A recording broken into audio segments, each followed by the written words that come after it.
Welcome to Soft Sleep Tales, a place where timeless stories, gentle narration, and quiet atmospheres guide you toward rest. Before tonight's story begins, you are warmly invited to share where you are listening from in the comments below. It is always a comfort to see this quiet community reaching across the world night by night. And if these stories bring you a sense of calm,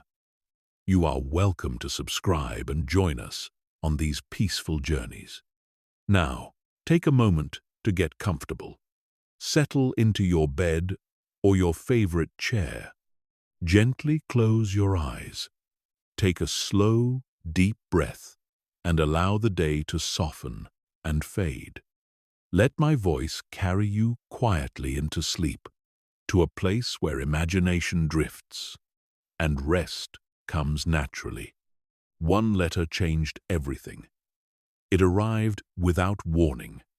It asked her to give up the only life she knew,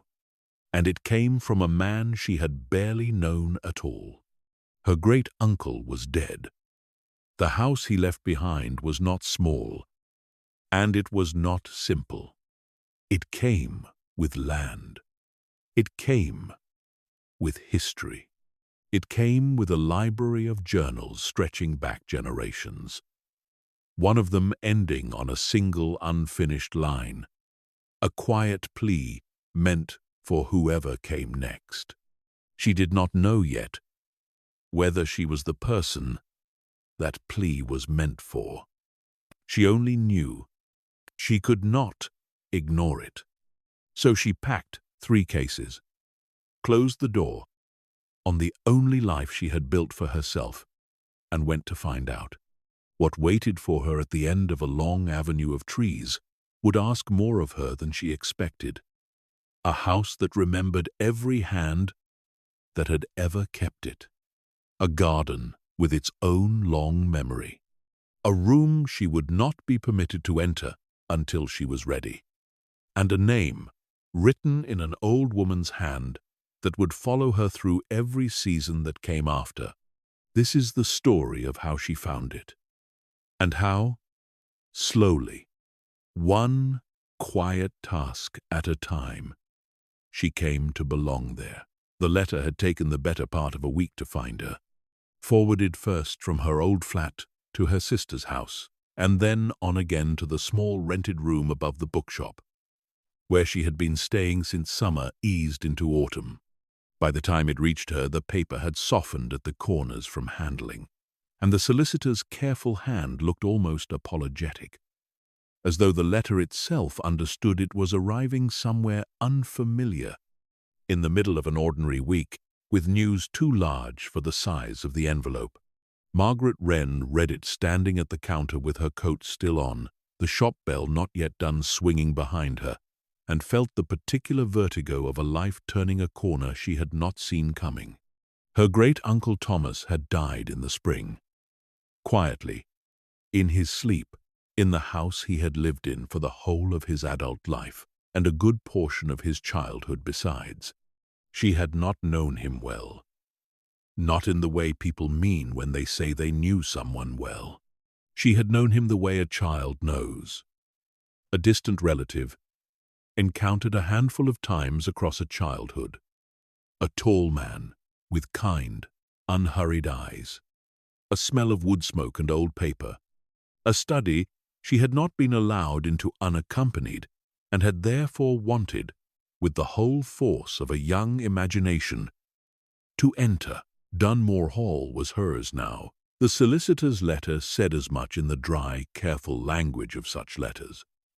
But it took Margaret several readings before the sentence assembled itself into something she could hold. The house, the land around it, the contents within, all of it passing to her, the last of the family line still bearing any real curiosity about the place. As the letter put it, with a gentleness that suggested her great-uncle had chosen his words to the solicitor with some care before the end. She had visited exactly 4 times in her life. Once as a small child, of which she retained only fragments. A long gravel drive. A dog she had been afraid of, and then fond of within the same afternoon. An enormous fireplace that seemed to swallow the whole of a room. Once, in her early teens, sullen and distracted, aware only that the house was old and cold, and that her cousins were dull company. Twice more as an adult. Brief visits, paid out of duty rather than desire. An afternoon of tea and stilted conversation before the drive back to whatever life she had been living at the time. She had not thought of the house often in the years between. And yet, standing in the shop with the letter in her hand, she found that some quieter part of her had never quite let it go. The smell of the place returned to her first, before any image did. Beeswax, and wood smoke, and something green, and growing beneath it. The smell of a house that had never entirely closed its doors to the garden outside. She wrote back to the solicitor within the day, and within the fortnight had given notice on the room above the bookshop, packed the whole of her modest life into 3 cases and a number of boxes that seemed, when stacked together, both too many and too few to represent the years they contained, and arranged for a car to take her out of the city and into the part of the country she remembered only as a green blur glimpsed from the back seat of her parents' car on childhood visits. The journey took the better part of a day. The city gave way first to its own suburbs, then to smaller towns strung along the road like beads, then to the open country properly, hedgerows rising on either side, fields stubbled gold where the harvest had already been taken in. The sky doing the particular thing autumn skies do in that part of the country. A high, pale blue with cloud moving fast and thin across it, as though the season itself were in a hurry to be somewhere else. She had not realized, until the car turned off the main road and onto the smaller lane that led eventually to the house, how much she had been holding herself in readiness for disappointment. She had built the house up in memory into something grander than it likely was, she told herself. Childhood does that. It takes the ordinary and burnishes it, makes a modest hallway into a cathedral, a single fireplace into the heart of the world. She expected, she realized, to arrive and find the house smaller than she remembered, meaner, the particular deflation of returning to a place that had grown only in the mind and not in fact. The lane narrowed and the hedgerows rose higher, dense with the last of the blackberries and the reddening leaves of hawthorn. And then the car came round a long curve and the trees opened on either side to reveal an avenue. Old lime trees, planted in a double row, leading the eye forward and up a gentle rise, and at the end of the avenue, catching the low afternoon light full on its face, Dunmore Hall. It was not smaller than she remembered. If anything, it was larger, the particular largeness of a house built in an age that had different ideas about what a house was for. Grey stone gone soft and golden at the edges where lichen had taken hold across generations. Tall windows catching the light in a long, unbroken row along the front. A roofline of chimneys and gables that seemed, from this distance, almost too many to belong to a single dwelling. Ivy had been permitted to climb one wing entirely, dark green against the stone, and had been kept carefully clear of the rest. Someone's hand still tending the place even now, even in the weeks since her great-uncle's death. The car came to a stop on the gravel sweep before the front steps, and Margaret sat for a moment without moving, looking up at the house the way one looks at something too large to take in through a single glance. The engine ticked as it cooled. Somewhere beyond the house a bird was calling, unhurried, repeating itself into the quiet. The front door opened before she had gathered herself to approach it, and a woman came out onto the top step, wiping her hands on an apron in the particular gesture of someone interrupted mid-task and not minding the interruption. She was perhaps 60, sturdy and unhurried in her movements, with grey hair pinned back plainly, and a face that looked as though it had spent a good portion of its life outdoors and was comfortable with the result. "You'll be Miss Wren," the woman said, not quite a question, coming down the steps with a hand already extended. "I'm Nora Price. I've kept the house for your uncle these 30 years and more, and I'll go on keeping it, if that suits you. Though, of course, that's your decision to make, and I won't presume otherwise." Margaret took the offered hand, finding it warm and dry and firm, and found herself relieved by the plainness of the greeting, the absence of any performance of grief or ceremony. "It suits me very well," she said. "I don't think I'd know where to begin without you." "Nobody does, at first," Nora said, with something that might have been the beginning of a smile. "Come along in, then. The kettle's on, and you'll want to see the place before the light goes." The hallway, when Margaret stepped into it, held the smell she had remembered, without knowing she remembered it. Beeswax polish, worked into old wood over decades, the particular mineral coolness of a house built from stone. And beneath both of those, so faint she might have imagined it, the green smell of something growing, drifting in, perhaps, from a room further back where a door had been left ajar to the garden. The hall itself ran the depth of the house, flagstone underfoot worn into a shallow, river-smooth dip where generations of feet had crossed in the same paths. A staircase rising at the far end, with a curve to it that suggested an architect who had cared more for grace than for economy. Portraits hung along the staircase wall, dim with age and varnish. Faces Margaret did not recognize looking down, with the particular patient blankness of people long dead, painted in clothes from ages she could only roughly place. She paused before one, a woman in dark green with her hand resting on the head of a dog, very like the one Margaret remembered from her first visit, and felt a small, strange jolt of recognition, though she could not have said whether it was the dog or the woman's face, half turned from the painter, that seemed familiar. "That's your great-uncle's grandmother," Nora said, following her gaze. "Eleanor Wren. There's a whole gallery of them, going back further than that, though the early ones are hard to make sense of now. The paint's gone so dark. Your uncle used to say the house had more Wrens in it dead than alive. And he wasn't wrong. Not by a good margin."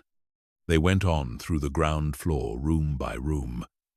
Nora keeping up a low, steady commentary that Margaret found she did not mind at all.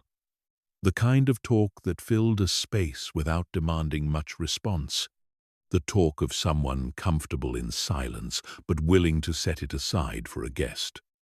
A drawing room with furniture under dust sheets that Nora promised to have uncovered and aired within the week. A dining room with a table long enough to seat a number Margaret could not immediately picture the house ever gathering. A morning room, smaller and warmer, catching the eastern light, with a worn armchair set close to the window that Nora said had been her great-uncle's favorite spot for reading the newspaper, weather permitting, for as long as she had known him. And then, at the end of a short passage off the main hall, a door of dark oak, heavier than the others, its handle worn to a soft shine by a great many hands over a great many years. Nora paused before it with her own hand, resting lightly on the wood, not quite opening it yet. "The library," she said. "Your uncle's study, too, in a manner of speaking, though he never called it that. He called it the library, and did all his living in it. Besides, I'll let you see it on your own, if you don't mind. Some rooms want a person to come to them alone. The first time, she stepped back, and Margaret pushed the door open into a room that seemed, for a moment, to hold its breath along with her. It ran the full depth of that wing of the house, tall windows along one side letting in the last of the afternoon light in long gold bars across the floor, and every other wall given over entirely to shelving, floor to ceiling. A ladder on a brass rail, standing ready to reach the higher rows. The smell here was the beeswax and paper smell intensified, concentrated. The smell of a great many books that had been read and reread and cared for, rather than merely stored. A large desk stood before the windows, its surface a controlled clutter of papers and ledgers, and a pair of spectacles left folded as though their owner had only just stepped out and might return at any moment to reclaim them. Margaret moved slowly along the shelves, reading spines without any particular aim, and found the collection stranger and more various than she had expected. Not only the leather-bound sets of classics she had half anticipated, though those were there too, but agricultural manuals and botanical studies, volumes on beekeeping and estate management, a long run of what appeared to be personal journals, bound in matching cloth, their spines labeled by year in a hand she recognized with a small ache as the same careful hand that had written the solicitor's letter, or rather, the hand that solicitor's clerk had been imitating, or perhaps it was simply that families kept certain habits of penmanship across generations without quite meaning to. She reached the desk and stood before it without touching anything, the way one stands before a thing recently vacated, feeling the strange etiquette of it, the sense that a room could still belong to its previous occupant even after he no longer could. The ledgers stacked at one corner had dates on their spines running back further than she could easily calculate, decades of them. An unbroken record of something. Harvests, perhaps, or household accounts, or both. A single journal lay open on the blotter, its most recent entry undated in the way she would come to learn was her great-uncle's habit,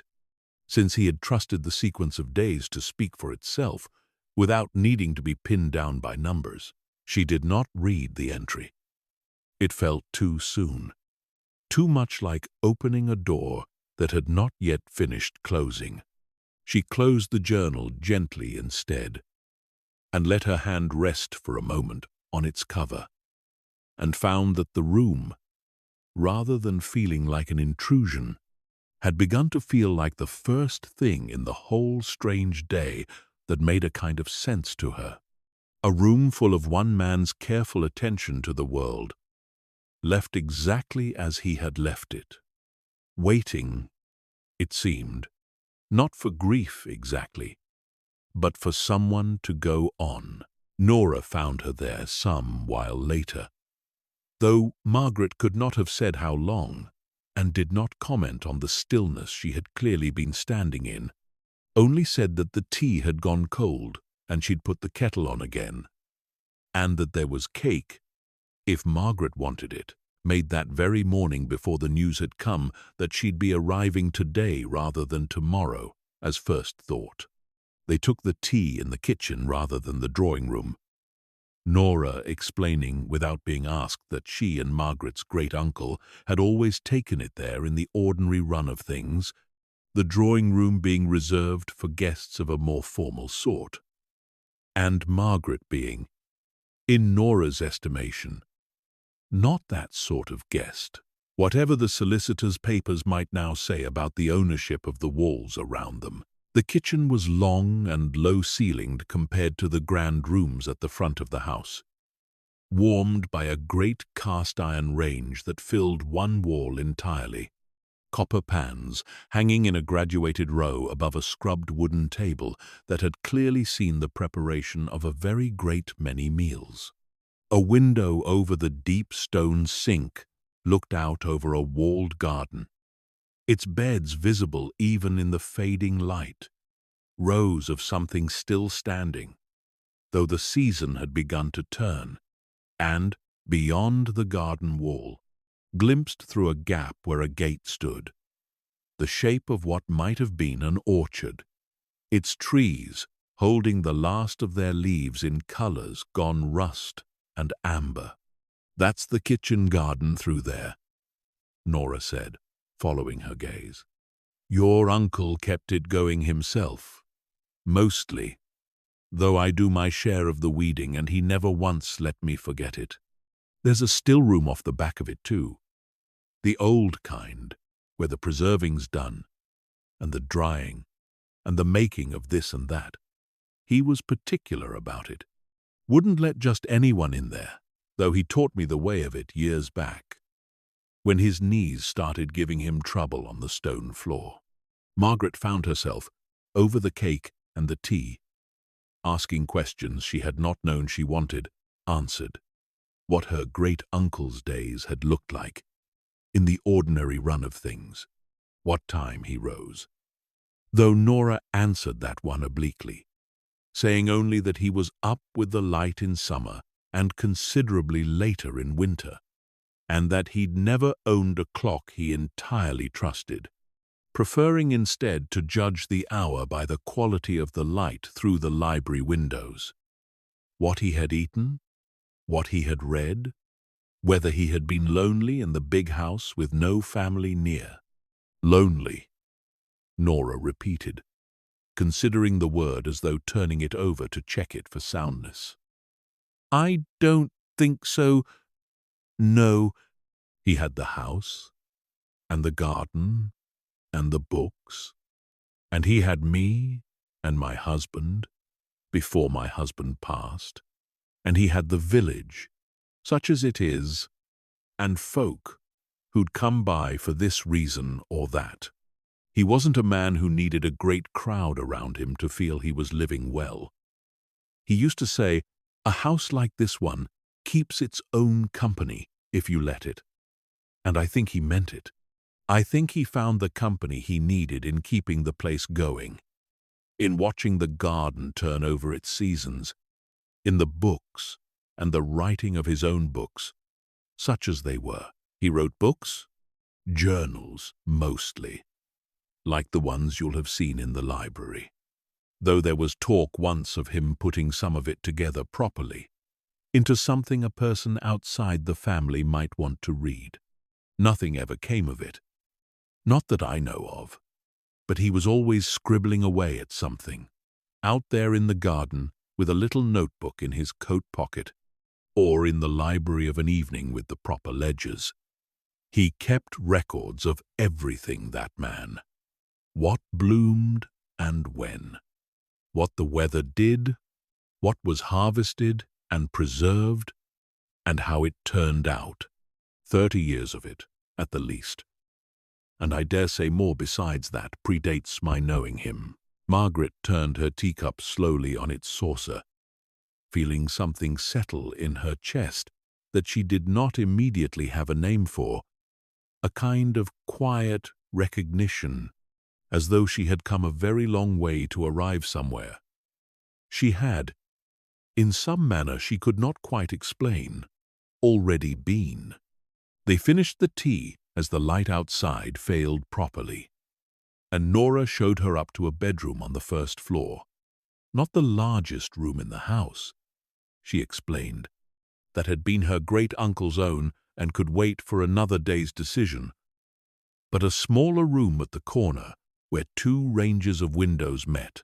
one looking out over the front avenue and the other over the walled garden at the back, so that whichever way the wind blew of an evening, Margaret would have a view of something worth looking at. The room had been made up with clean linen that smelled faintly of lavender, and a small fire had been laid in the grate, though not yet lit, and there was a jug of water on the washstand, and a single lamp on the table beside the bed, its wick trimmed and ready. Margaret's cases had been brought up already and set at the foot of the bed, looking small and slightly absurd against the size of the room. 3 cases and some boxes meant to hold the whole of a life that now found itself, unexpectedly, inside a house built to hold a great deal more than that. "I'll leave you to settle," Nora said from the doorway. "There's cold supper laid in the kitchen whenever you want it. No need to dress for it or anything of that sort. We're not formal here. And if you want the fire lit, there's matches on the mantel. And I'll teach you the way of the range in the kitchen tomorrow. If you mean to do any of your own cooking, though I'll say plainly I'm happy enough to go on doing for you what I did for him, if that suits." "It suits," Margaret said again, and meant it, and found herself, once Nora's footsteps had receded down the corridor, and the house had settled into its evening quiet,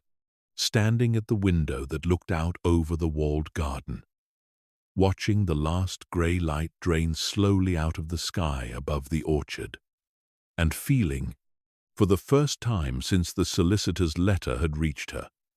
something that was not quite grief and not quite excitement, but some third thing, unnamed, that felt a great deal like the beginning of belonging somewhere. She lit the fire herself, fumbling only a little with the matches, and sat before it once it had caught, still in her travelling clothes, too tired to change and too unsettled to sleep just yet, listening to the house around her make the small sounds old houses make when they are settling for the night. A creak here, a soft tick of contracting wood there, the wind finding some gap in a window frame and worrying at it gently without ever quite getting through. Somewhere below, she could hear the faint clatter of Nora finishing whatever tasks remained before her own departure for the small cottage at the edge of the grounds where, she had mentioned in passing, she had lived alone since her husband's death some years back, close enough to the hall to be useful and far enough to have a life of her own besides. Margaret thought, sitting there in the firelight with the whole unfamiliar weight of the house settling slowly around her, that she ought to feel more frightened than she did. A life left behind in the city, however modest, however unremarkable, had at least been a known thing, its shape familiar, even where it had not been especially happy. This was entirely unknown. A house too large for one person, a garden she did not know how to tend, a library full of another man's careful attention to a world she was only beginning to glimpse the edges of, a village nearby, whose name she barely knew, and whose people she had never met. And yet, the fear did not come, or came only faintly, at the edges, easily set aside. What she felt instead, watching the fire settle into its steady burn, was something closer to curiosity, the same curiosity she remembered from her childhood visits, standing outside the closed door of this very library, and wanting, more than anything, to know what lay behind it. She had wanted to know then, and had been too young and too transient a visitor to find out. She was neither of those things now. The door was open. The whole of the house was open. In fact, every room of it, hers to learn, at whatever pace she chose, for as long as she chose to stay. She undressed slowly and got into the unfamiliar bed, the linen cool against her skin before her own warmth began to work into it, and lay for a while listening to the fire settle further into embers, and to the wind outside, doing its slow, patient work against the old stone walls, and to some bird, an owl perhaps, calling once from somewhere out past the orchard, unhurried, answered after a long pause by another further off. She thought of the journal lying closed on the library desk, its most recent entry unread, and told herself she would read it properly tomorrow. In the morning light, Her great-uncle had apparently trusted more than any clock, and with that small resolution settled quietly in her mind, she slept. She woke the following morning to a quality of light she did not immediately recognize. Pale and clean and coming from an unfamiliar angle, and lay for a long moment disoriented before the previous day reassembled itself around her. The letter, the drive, the avenue of limes, the house, Nora, the library, the fire she had let burn down to nothing in the night.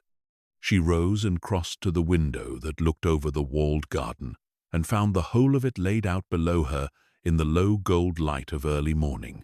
mist still lying in thin ribbons along the ground between the beds, the orchard beyond the far wall standing hushed and still, its leaves gone properly amber overnight. Or so it seemed to her, though she supposed the change had been gradual and she had simply not been present to watch it happen by degrees. She dressed in yesterday's traveling clothes, having not yet unpacked anything more suitable, and made her way down through the quiet house to the kitchen, where she found Nora already at work, the range going, and the smell of something baking filling the room with a warmth that seemed to reach the whole house through some system of draughts and doorways. Margaret did not yet understand. "You'll want porridge," Nora said, not quite a question, already reaching for a pot. That's what he had most mornings, unless it was high summer and too warm for it. There's honey for it from the hives at the far end of the orchard, and cream if you want it, though I'd have the honey first and see how you find it before you go drowning it in cream the way some do. Margaret took the porridge with the honey, finding it dark and faintly smoky in flavor, quite unlike anything she had bought in the city, and asked, between spoonfuls, about the hives, and learned that her great-uncle had kept bees for the better part of 4 decades, that the current hives had been started from stock going back generations before that, passed down colony to colony in a lineage nearly as long and careful as the human one recorded in the portraits on the staircase, and that a man from the village, Tom Ashby, came by regularly to help with the heavier work of the hives now that her great-uncle was gone, since bees, Nora said firmly, did not stop needing tending simply because the person who had always tended them had died. And somebody had to see to them. And it might as well be somebody who already knew the way of it. Would I be able to see them? Margaret asked. The hives, I mean. Not today, necessarily, but at some point. Any point you like, Nora said. Tom's due by later in the week to check them before the weather turns properly cold. You could go along with him if you've a mind to, though I'll warn you now, it's not a gentle introduction to the countryside. Standing next to an open hive for the first time. Some folk take to it right away and some folk never do, and there's no telling in advance which sort you'll turn out to be. After breakfast, left to her own devices while Nora went about the ordinary business of the house, Margaret found her way back to the library, and this time, with the morning light coming clean and pale through the tall windows, exactly as Nora had described her great-uncle trusting it, she sat down at the desk in what she understood, with a small, strange lurch, to be his chair, and opened the journal to its last entry. The handwriting was smaller than she had expected, and steadier than she would have guessed for a man of his age. Each letter formed with the same unhurried care she had noticed in the solicitor's letter. The entry described, in a few brief lines, the state of the garden at the turning of the season, which beds had been cleared and which still held their last crops, a note about the bees settling for winter, a note about the quality of the light that particular afternoon. And then, almost as an afterthought, a line that stopped her cold in her reading. A hope, expressed plainly and without sentiment, that whoever came after him would find the same use in the garden and the house that he had found, and would not let either one go entirely quiet. She sat with the journal open before her for a long while, the morning light moving slowly across the desk as the sun climbed, and felt the strange sensation of being addressed, however obliquely, by a man she had barely known, across a distance that death should by rights have made unbridgeable. She did not know yet whether she would be the person he had hoped for. She did not know the first thing about keeping a garden, or tending bees, or managing a still-room, or any of the 100 small crafts that had apparently filled her great-uncle's days for the whole of his adult life. But sitting there in his chair, in the clean autumn light, with his careful handwriting open before her and the smell of his books all around, she found that she wanted, quite badly and quite unexpectedly, to try. She spent the whole of that first proper day simply walking the house, room by room, floor by floor, with Nora accompanying her for some of it and leaving her to her own exploration for the rest, and found that each room gave up some small piece of the man who had lived among them for so long. A music room with a piano gone slightly out of tune, its lid closed, a stack of sheet music on the stand, suggesting it had not been closed forever, only recently. A long gallery on the first floor hung with more portraits, and, interspersed among them, watercolors that Nora identified as the work of Margaret's own grandmother, who had apparently painted a great deal in her youth before marriage and distance had taken her away from the house and its habits. A small chapel, disused now, at the far end of the east wing, its pews dusty but its stained glass still throwing color across the stone floor whenever the sun found the right angle to strike it. And everywhere, in every room, the same quality of careful accumulated attention, generations of wrens adding their small contributions to the whole without ever quite erasing what had come before, so that the house read, to Margaret, less like a single statement, and more like a very long conversation carried on across a great span of years, each speaker taking their turn and then falling silent to let the next one continue. By the time the light began to fail on that second day, she found herself back in the walled garden, having asked Nora to show her the beds properly, what had been planted where, and what remained to be done before the season closed in fully. Nora walked her along the rows with the patient thoroughness of someone glad to be asked, naming plants Margaret only half recognized, explaining which had already given their crop and which still had weeks left before frost would take them, pointing out the low stone building at the garden's far corner,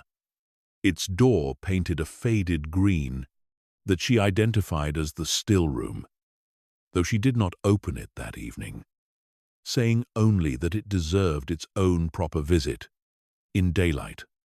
when Margaret had the time to give it the attention it wanted. Margaret stood in the gathering dusk, with the smell of turned earth and the last of the season's herbs rising around her, and looked back at the house, its windows beginning to catch the light of lamps being lit within, Nora's small figure moving from room to room ahead of her, and felt, quite suddenly and without any warning, the whole of the day's tiredness catch up with her at once. Not an unpleasant tiredness, but a full and honest one, the kind that comes from a day spent properly attending to something rather than merely passing through it. She went into a supper Nora had left warming, ate it alone at the kitchen table since Nora had gone home to her own cottage by then, and afterward made her way back up to her room, pausing at the library door on the way, though she did not go in, only stood for a moment with her hand on the worn brass handle, feeling the quiet of the room beyond it, the sense of the desk and the journals, and the tall, dark windows waiting patiently for tomorrow. In her room, she lit the fire again, more competently this time, and sat before it as she had the night before, though with less of the previous evening's unsettled uncertainty and more of something that felt, tentatively, like the beginning of ease. She thought about the journal entry she had read that morning, the hope her great-uncle had set down so plainly that whoever came after him would find use in the house rather than letting it go quiet, and thought that she was beginning, in ways she could not yet fully articulate, to understand what he had meant by it. Not a duty, exactly, though there was something of duty in it. More a kind of invitation, a door left deliberately unlocked. She slept better that second night than the first, and woke again to the same pale, clean light, and this time did not lie disoriented for even a moment before rising, dressing, and making her way down to the kitchen with something that felt already remarkably close to routine, though she had been in the house scarcely more than a day. Nora had porridge waiting again, and this time Margaret asked, over breakfast, whether she might see the still-room properly, and Nora, pleased in a quiet, unshowy way that Margaret was beginning to recognize as her particular manner of approval, said there was no time like the present, and led her out through the kitchen door and across the garden to the low stone building with the faded green door. The still-room, when Nora unlocked it and pushed the door open, released a wave of scent that stopped Margaret quite still on the threshold. Dried lavender and rosemary hanging in bundles from the beams overhead, the sharper green smell of nettle and mint from jars ranged along one wall, and beneath all of it, something warmer and sweeter, honey, perhaps, or the ghost of some fruit preserve made many seasons past,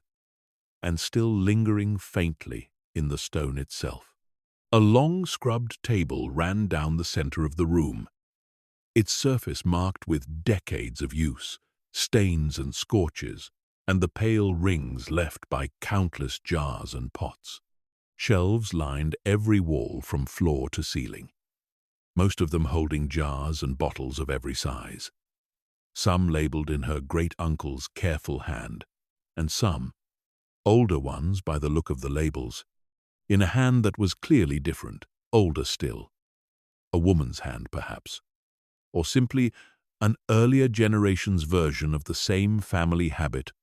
of careful record-keeping. He'd spend whole afternoons out here, in season, Nora said, moving into the room with the easy familiarity of long habit, running a hand along one of the shelves without quite touching the jars. Preserving whatever had come ripe in the garden, drying herbs for the winter,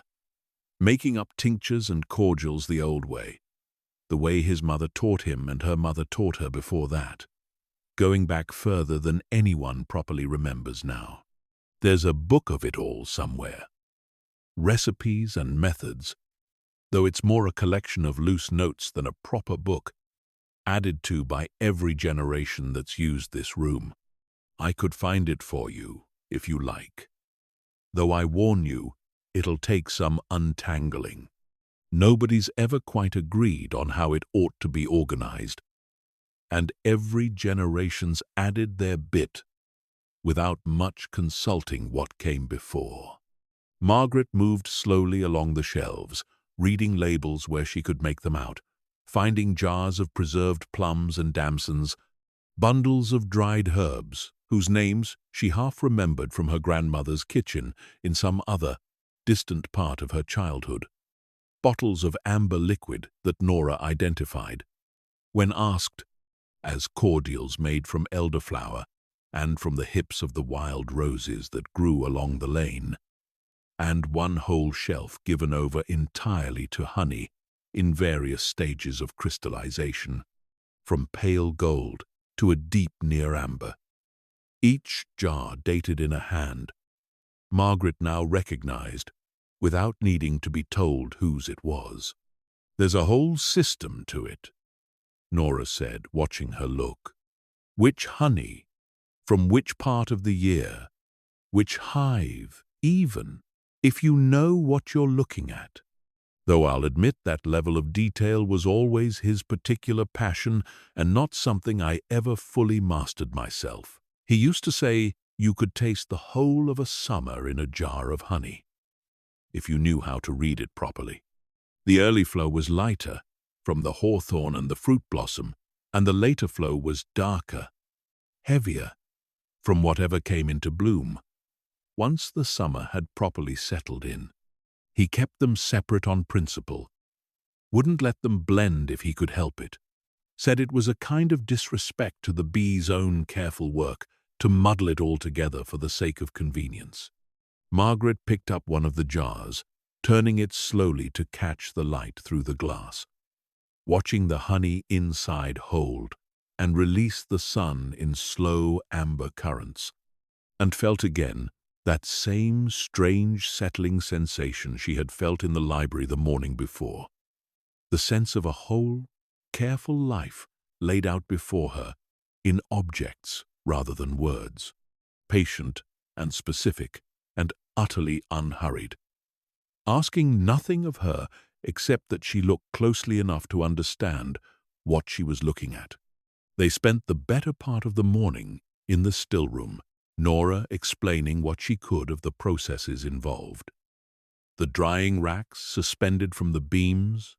the careful timing of harvest against the turning of each herb's particular season, the old copper preserving pan that hung on its own hook by the door and had, Nora said, belonged to the house longer than anyone could properly trace, older even than the earliest of the labeled jars on the shelves. Margaret found herself asking question after question, some of which Nora could answer readily and some of which she could only shrug at, saying that some things had simply been her great-uncle's own private knowledge, learned and refined over decades, and that Margaret would likely have to learn them again herself by doing the same slow way everyone before her had learned them. The prospect did not frighten her the way she might have expected. If anything, standing in the fragrant hush of the still room, with the morning light falling in bars across the old scrub table, she felt something closer to anticipation, the particular pleasure of a long task laid out before her. Not urgent, not to be rushed. Simply there, waiting for her attention across whatever span of seasons it might take her to properly learn it. They left the still room at midday, Nora locking the door behind them out of habit, rather than any real necessity, and Margaret spent the afternoon that followed walking further out from the house than she had yet ventured, past the orchard and along a footpath that Nora had pointed out as leading, eventually down toward the village, though Margaret did not go the whole distance that first time, content instead to walk as far as a low stone bridge over a stream that marked, more or less, the boundary of the estate's own land, and to stand there for a while, watching the water run clear and quick over smooth stones, listening to the particular quiet of the countryside in early autumn, a quiet that was not silence at all, but a whole layered conversation of small sounds, wind in the last of the leaves, water over stone, some bird she could not identify, calling from the hedgerow, a distant tractor somewhere beyond the next rise, she thought, standing on the bridge with the cool afternoon air settling around her, of the life she had left behind in the city, the small rented room above the bookshop, the string of ordinary days that had filled the years before the solicitor's letter arrived, and found that she could not quite summon any real grief for its loss. It had been a perfectly adequate life, she thought, not unhappy. but it had lacked this particular quality she was only now beginning to name. Standing on a stone bridge she had crossed perhaps 4 times before in her entire life, and yet felt, in some manner she could not fully explain, that she had been walking toward all along. She turned back toward the house as the light began its long, slow fade into evening, and found Dunmore Hall waiting for her at the end of the avenue, exactly as it had waited the day before. The same grey stone gone gold at the edges in the low sun, the same tall windows beginning to catch the light of lamps within, and felt, walking up the gravel drive toward it, that the strangeness of the place was already, in the space of scarcely more than 2 days, beginning to soften into something closer to familiarity, not yet fully belonging, but no longer entirely foreign either, a house learning to recognize its new occupant at roughly the same pace she was learning to recognize it. That evening, after supper, she went back to the library, and this time she did not stop at the door but went in properly, lit the lamp on the desk, and sat down again in her great-uncle's chair with a fresh sense of purpose. She found, on the shelf nearest the desk, the long run of journals she had noticed on her first evening, and drew down the earliest of them she could reach,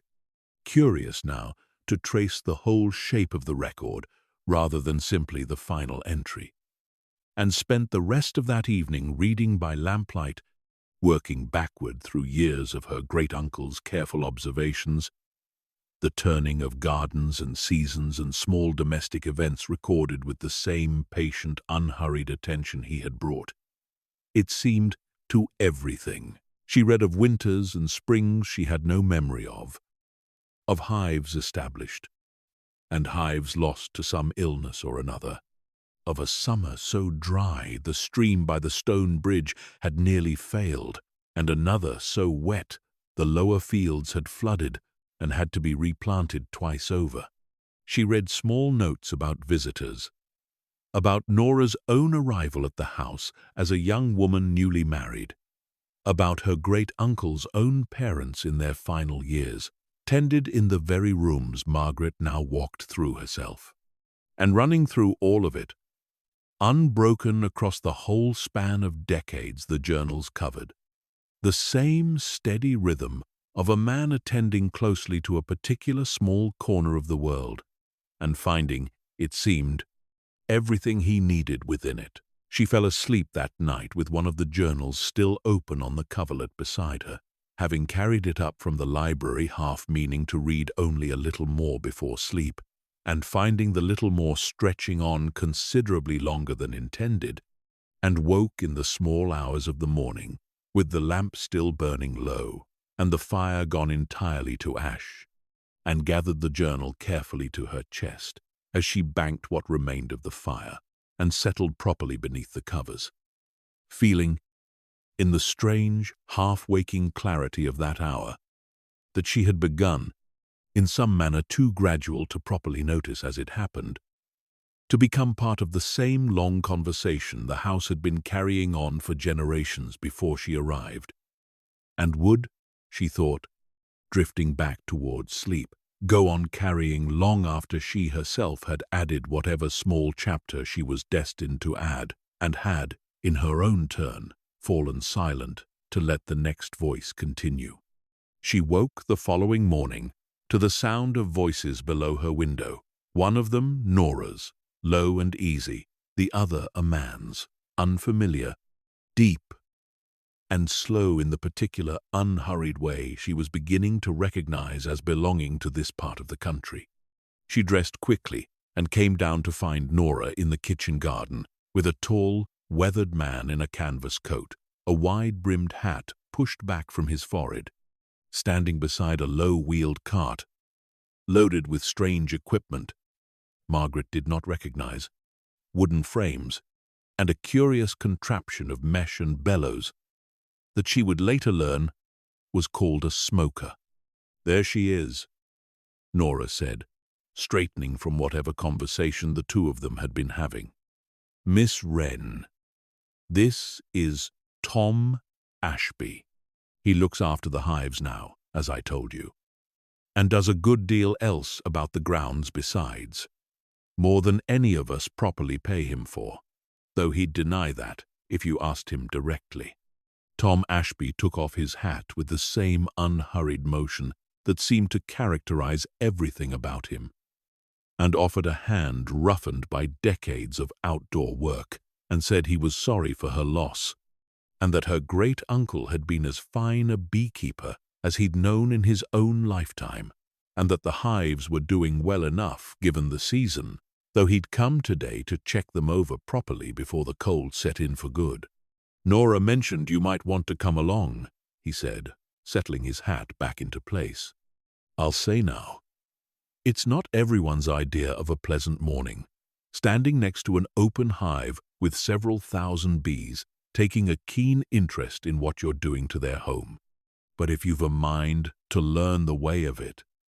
there's no better teacher than simply being present while the work gets done." Margaret said she would like that very much, and Nora produced, from some cupboard just inside the kitchen door, an old canvas veil and jacket that had belonged, she said without further explanation, to a previous generation of the family, and helped Margaret into it with brisk, practical hands, tucking the veil securely at the collar and pulling the cuffs of the jacket down over Margaret's wrists with the same unshowy competence she brought to every task Margaret had watched her perform so far. The walk to the hives took them through the orchard, its trees standing bare-branched now in patches where the wind had stripped the last of the leaves overnight, and out through a gate in the far wall to a small clearing beyond, sheltered on three sides by a stand of old hazel and facing south toward the low autumn sun. The hives themselves stood in a neat row on low wooden stands, painted white long ago, and weathered now to a soft grey-white that blended into the landscape around them, each one humming faintly with the low, patient sound of the colony working within, a sound Margaret found, once she had grown accustomed to the strangeness of the veil across her face, oddly soothing, a kind of living undertone beneath the ordinary quiet of the morning. Tom worked through the hives one by one with the same unhurried thoroughness Margaret was coming to recognize as the general character of the place, lifting frames carefully to check the state of the colony within, explaining, as he went in a low, steady voice pitched, she suspected, as much for the bees' benefit as her own, since he told her early on that bees took their cue from the manner of the person handling them, and a hurried or anxious hand tended to produce a hurried or anxious hive. "Your uncle used to say the bees were the best teachers he ever had," Tom said, easing a frame back into place with slow, deliberate care. "Taught him patience more than any book ever did. You can't rush a hive along to suit your own schedule. They work to their own rhythm, season by season. And the best a person can do is learn to work alongside that rhythm rather than against it. He was good at that, better than most." Margaret watched, standing a little back from the hive at Tom's quiet instruction, as he worked through the frames, showing her, without any particular ceremony, the sealed cells of stored honey, the different, more open cells where the colony's young were developing. The queen herself, when he found her, marked with a small dab of paint on her back that Tom explained was how beekeepers kept track of a queen's age across the years. And Margaret found herself watching with an attention that surprised her, leaning in closer, despite the low, nervous hum of activity all around them, wanting to understand what she was looking at rather than simply observing it from a safe remove. They worked through all the hives across the better part of the morning, Tom pausing now and then to point out some detail he thought worth Margaret's noticing, the particular pattern of comb building in one hive that suggested a strong and industrious colony, a weaker showing in another that he noted with a small frown and said he'd keep a closer eye on through the coming weeks, the general business of preparing each hive for the coming cold, reducing the entrances to keep out the worst of the wind and any mice looking for winter shelter, checking that each colony had stores enough to see it through to spring. By the time they finished, Margaret's back ached from bending, and her nerves had settled somewhere in the course of the morning from a low hum of anxiety into something closer to absorbed attention, the particular calm that comes from being made to focus entirely on a single careful task. She thanked Tom as they walked back toward the house, and he waved the thanks off with the same easy, unhurried manner he'd shown all morning, saying only that he'd be glad to have her along again whenever she liked, that the hives would want checking regularly through the winter regardless of the weather, and that there was always more to learn about them than any single person, however long they'd kept at it, ever quite managed to master. "Your uncle kept at it the better part of his whole life," he said, pausing at the orchard gate before turning back toward his own cottage further along the lane. "And he'd be the first to say he never stopped learning something new from them, right up to the end. I don't imagine you'll do any worse, starting out fresh the way you are. Bees don't much care whether the hand that tends them has done it for decades or only just begun. They care whether the hand is patient and steady and willing to pay proper attention. That's the whole of it. Really, once you strip away everything else." Margaret carried those words with her back through the orchard, the veil still pushed back from her face, the smell of wood smoke from the smoker still faintly clinging to the borrowed jacket, and found them settling into some quiet corner of her mind, alongside the journal entry she had read her first morning in the library, the hope her great-uncle had set down so plainly that whoever came after him would find use in the place rather than letting it go quiet. Patient and steady, and willing to pay proper attention. It seemed to her, walking back through the bare-branched orchard with the low autumn sun at her back, as good a description as any of the whole task now laid out before her, not only with the bees but with the garden, the still-room, the library, the whole slow, careful inheritance of a life she was only beginning to learn the shape of. She spent the remainder of that day quietly, unpacking properly at last, finding places in the corner bedroom for the modest contents of her 3 cases, and feeling, as she did so, the strange small pleasure of watching her own belongings settle into the room alongside furniture and fittings that had stood there for generations before her arrival, a jumper folded into a drawer that had perhaps once held someone else's linens entirely, a row of books set onto a shelf that already held, at its far end, a handful of volumes, she guessed, had belonged to whichever previous occupant had last used this particular room, left behind either through oversight or through some quiet understanding that a house like this one kept certain things in trust for whoever came next. That evening, after another of Nora's suppers eaten alone at the long kitchen table, Margaret returned to the still room rather than the library, taking a lamp with her across the darkening garden and letting herself in with the key Nora had pressed into her hand that morning, saying it was hers now by rights and she ought to keep it on her own ring rather than borrowing Nora's each time. She did not do any proper work there that first solitary evening, only sat at the long scrubbed table with the lamp casting its warm circle of light across the worn wood, and read through some of the loose recipe notes Nora had mentioned. A great, untidy sheaf of papers kept in a battered tin box on one of the shelves, some in her great-uncle's hand, and some considerably older, the ink faded to a soft brown. The paper gone thin and soft at the folds from handling across what must have been the better part of a century or more. She found, among the older notes,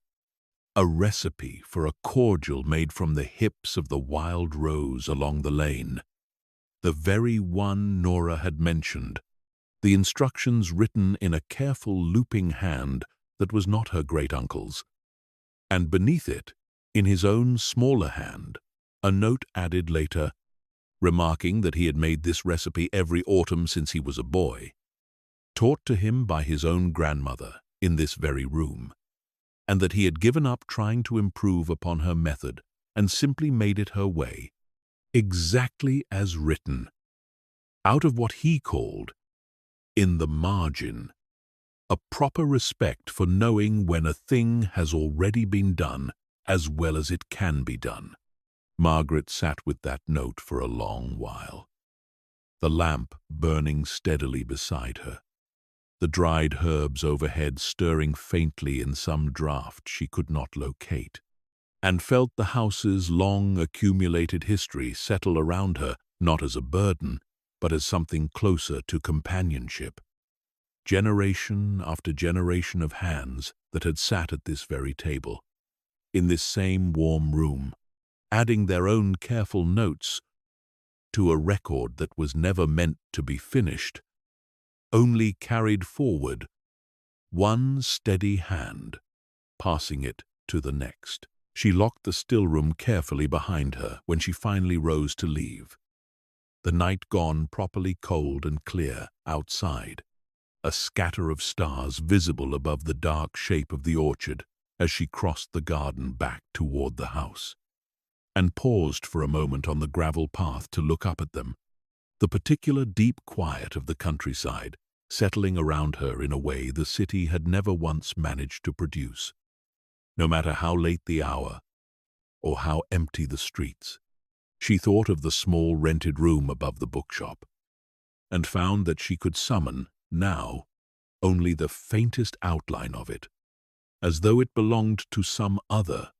more distant chapter of her life than the mere fortnight that actually separated her from it. Inside, the house held its evening warmth around her as she climbed the stairs. The lamps Nora had lit before leaving for her own cottage, still burning low in the hall and on the landing, and Margaret found herself pausing again at the library door, though she did not go in this time, only stood for a moment in the quiet, with her hand resting against the old dark wood, feeling something that was not quite finished thought, but not quite feeling either. Some third thing suspended between the two, and then continued on up to her room,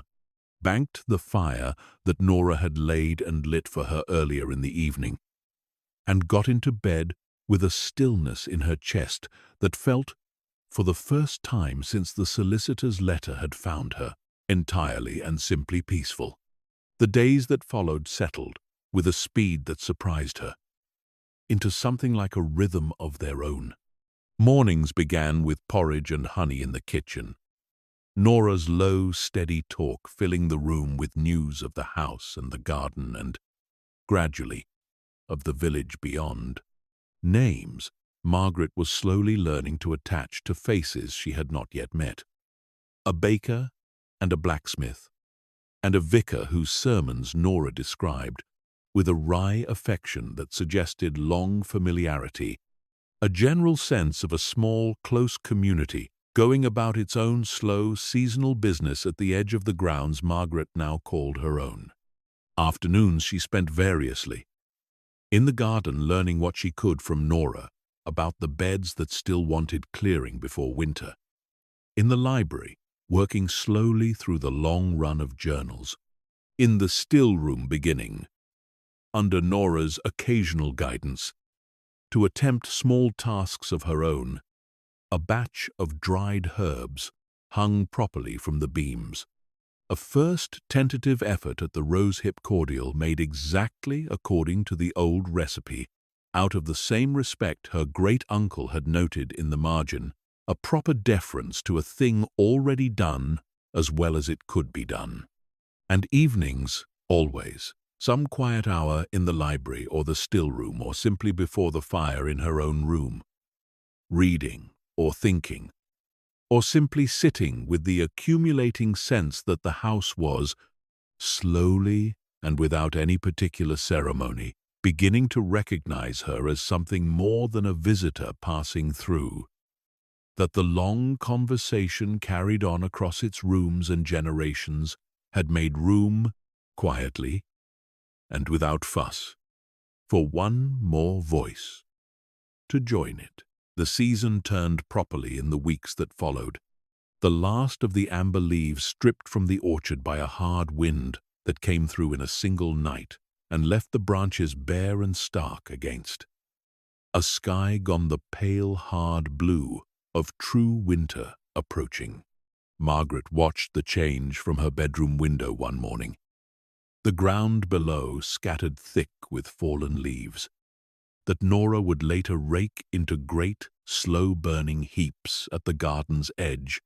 and felt none of the small sadness she might once have expected at the sight of a season closing. The house, she was learning, did not treat the turning of the year as an ending so much as a change of task. One set of attentions handed off to another, the garden's harvest replaced by the garden's rest, the long bright evenings of autumn replaced by the firelit stillness of early winter, each with its own particular rhythm to be learned rather than simply endured. She had fallen, by then, into a settled pattern of days that felt less like routine imposed from outside and more like something she had grown into from within, the way a garment grows comfortable through wearing rather than through any alteration of its own shape. Mornings in the kitchen with Nora, the porridge and the honey and the low, steady exchange of news, a portion of each day given to the library, where she had begun, slowly and with a growing sense of purpose, to work not only through her great-uncle's journals but through the older records too, ledgers going back further than she had first realized. Some of them so old the ink had faded to a pale brown, and the hand that had written them had grown unfamiliar, even in its letter forms,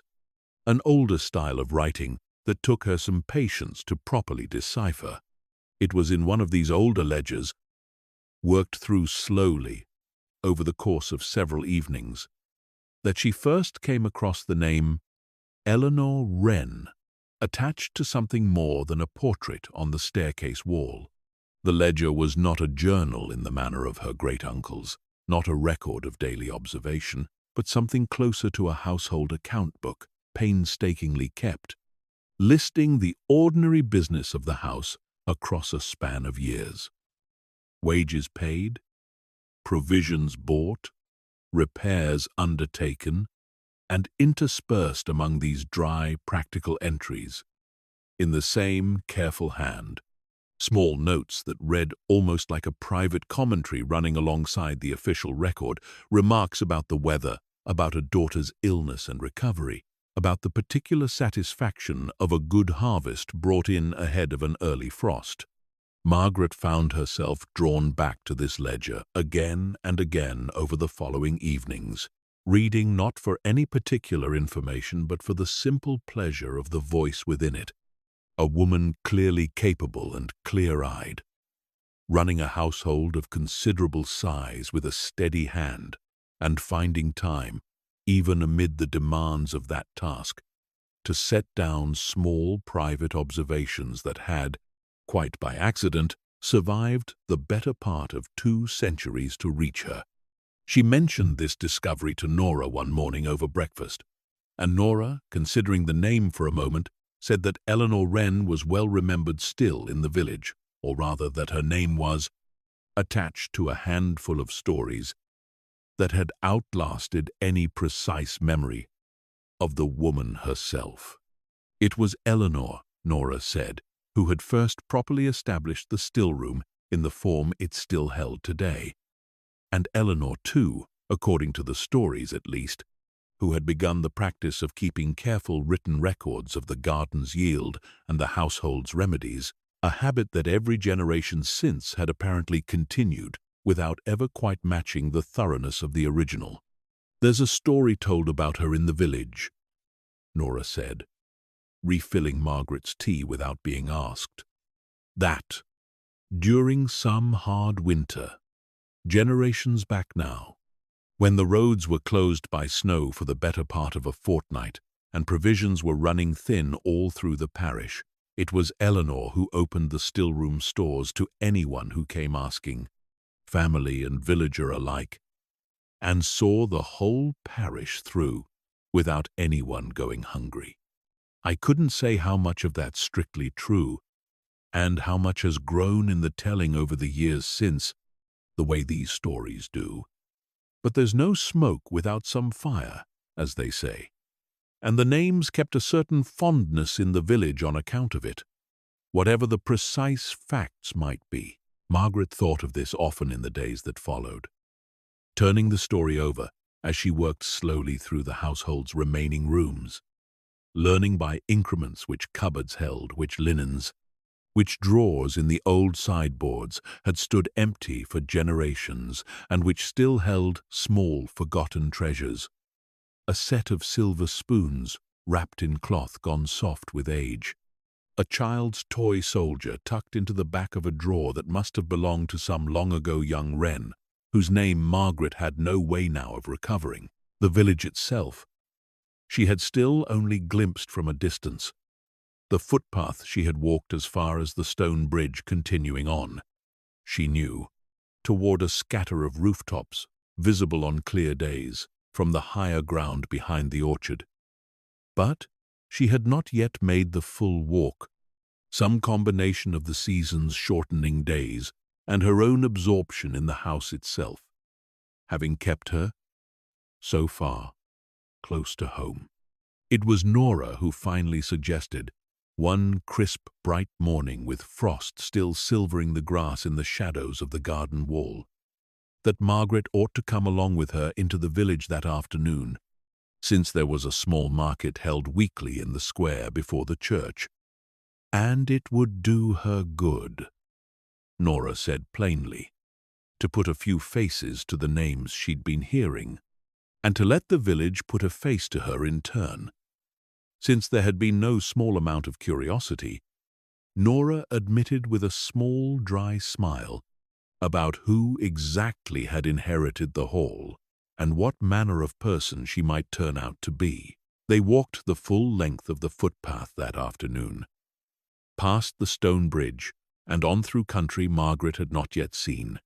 the path rising gently through a stand of beech trees, whose last few leaves clung on in a soft coppery scatter against the winter-bare branches, and then descending again toward a cluster of stone cottages, smoke rising thin and straight from their chimneys into the still, cold air. A small church with a square Norman tower standing at the center of it all, and before the church, in the square proper, a modest gathering of stalls and carts that constituted, Nora explained,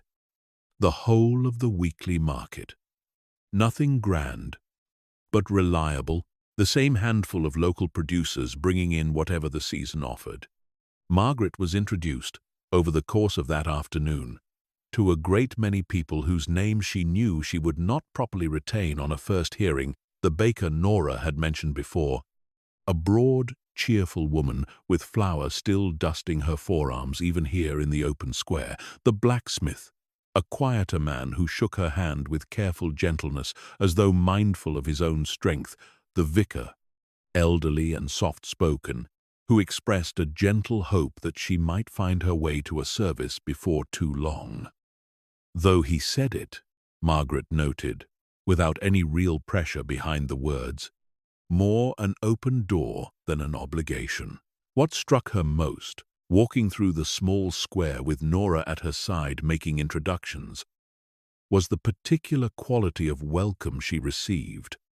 Warm without being intrusive, curious without being presumptuous, a general sense that the village had been waiting to see What sort of person would come to fill the house's long empty rooms, and had decided, on the strength of this first proper meeting, to reserve judgment kindly rather than harshly. Several people mentioned her great-uncle to her directly. Small memories offered without any particular ceremony. A kindness he had done someone's father years back. A habit he had of walking the lane most mornings regardless of weather. A general sense, gathered from these scattered small recollections, of a man who had been quietly, steadily present in the life of the place for the whole of his long tenure at the Hall, in a manner that had nothing grand about it and everything to do with simple, consistent decency. She bought, at Nora's quiet prompting, a few things from the stalls that afternoon. A wheel of cheese from a woman who kept a small dairy herd on the far side of the village. A jar of mustard made, the seller told her proudly, to a recipe passed down through her own family for longer than anyone could properly date, and found herself walking back along the footpath in the fading afternoon light with her small purchases in a basket over her arm, feeling something she recognized, with a small private surprise, as genuine contentment, the particular ease of having been folded, gently and without fuss,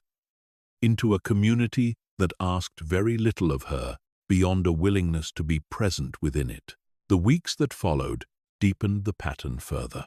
She returned to the village several times, sometimes with Nora, and once or twice alone,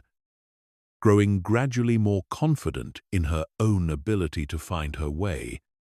and to greet by name now at least a handful of the faces she had first met that market afternoon. She attended,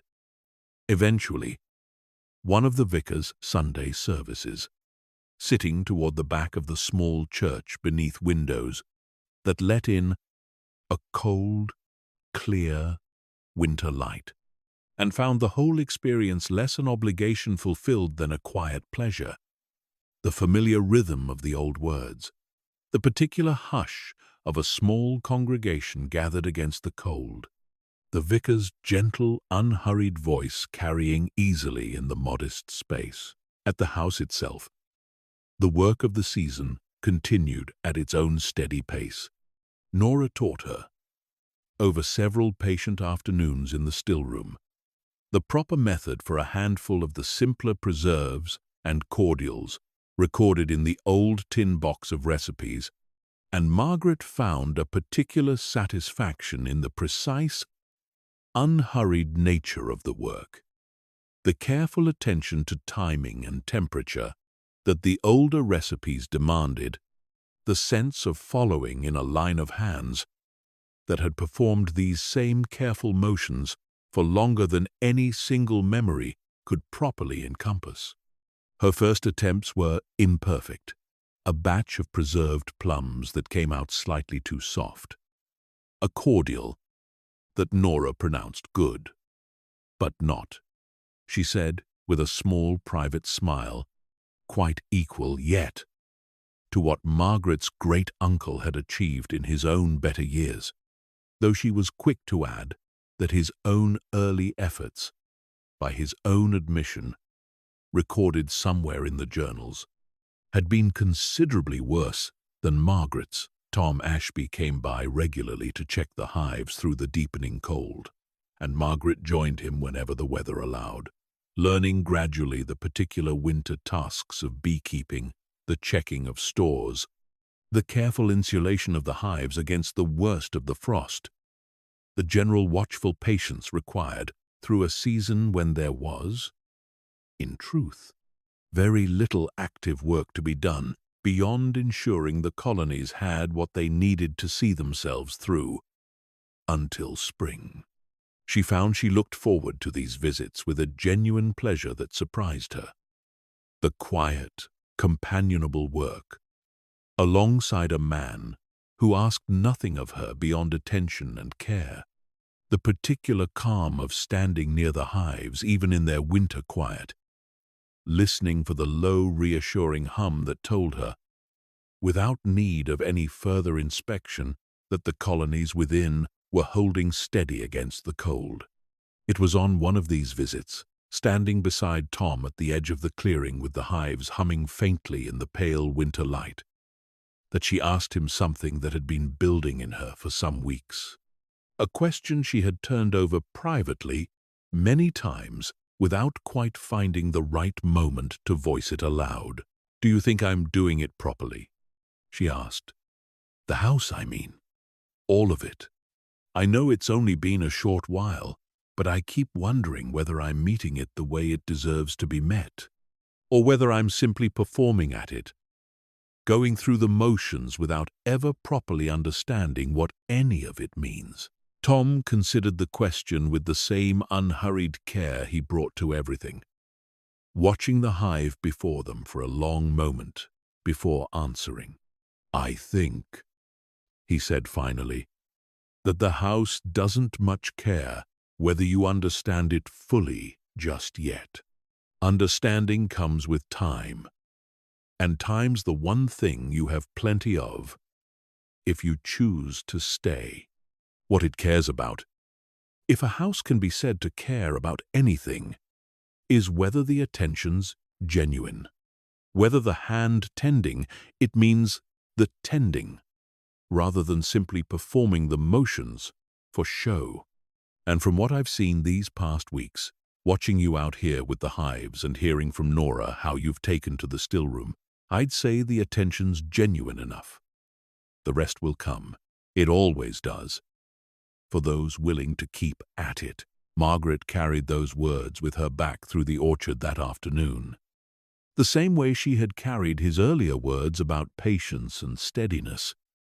and found them settling into the same quiet place, becoming, gradually,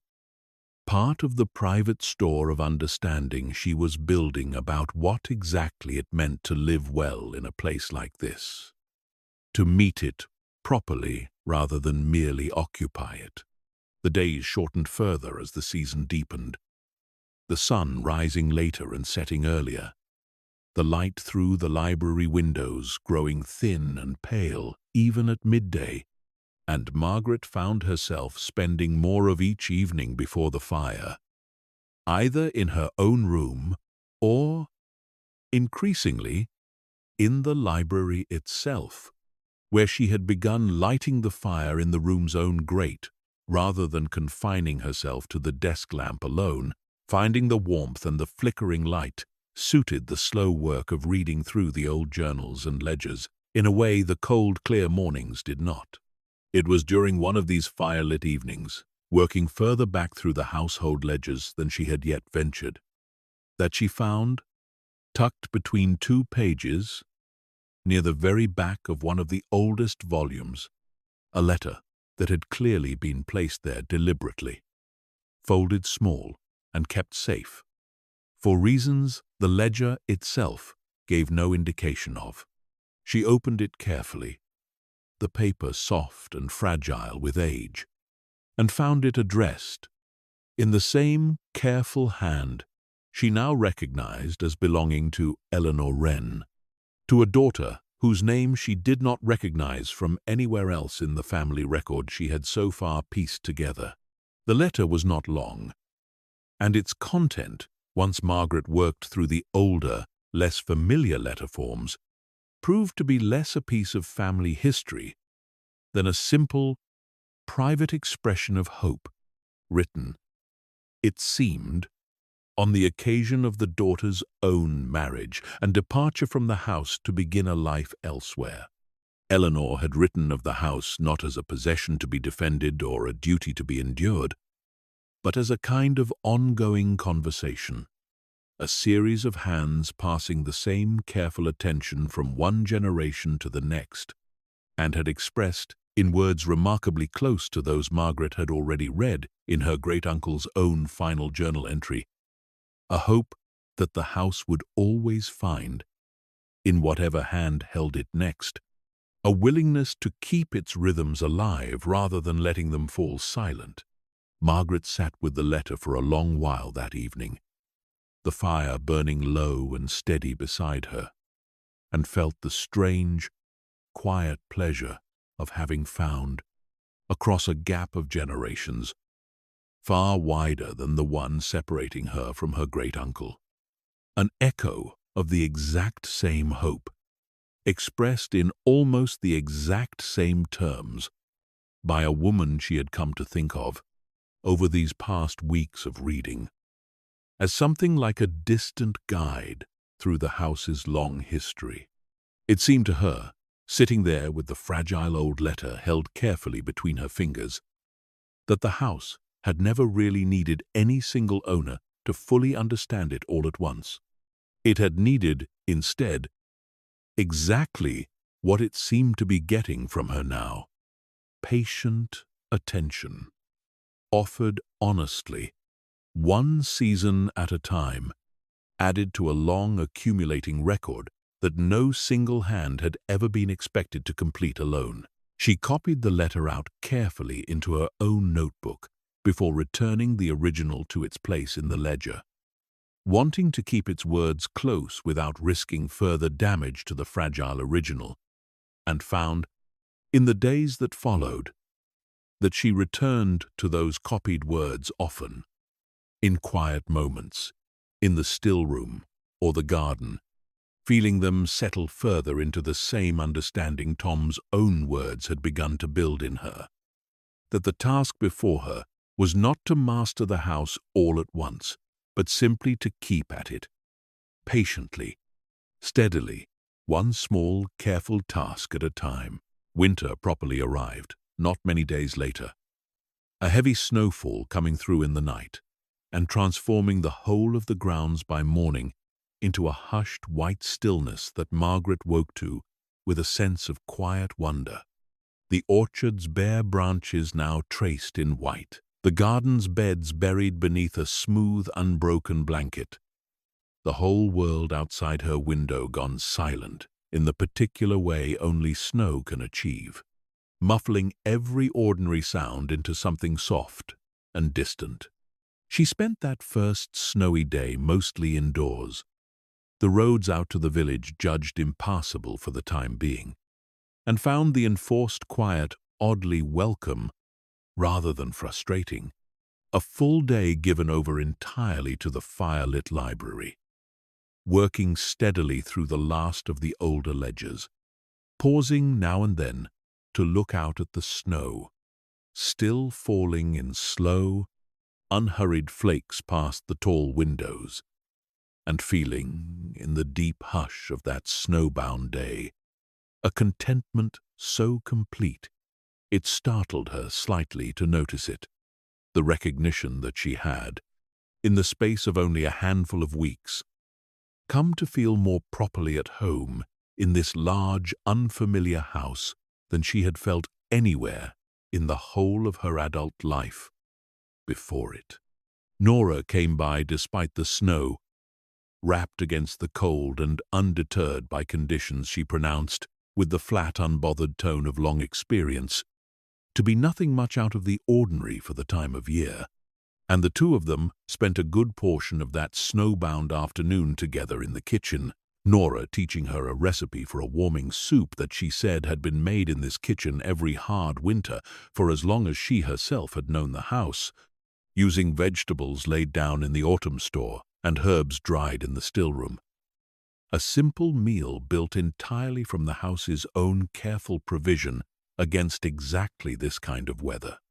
They ate the soup together at the long kitchen table as the light outside failed early into the blue dusk of a snowy evening. And Nora, warmed perhaps by the soup or simply by the particular ease of a shared quiet meal, spoke more than she usually did of her own long years at the Hall,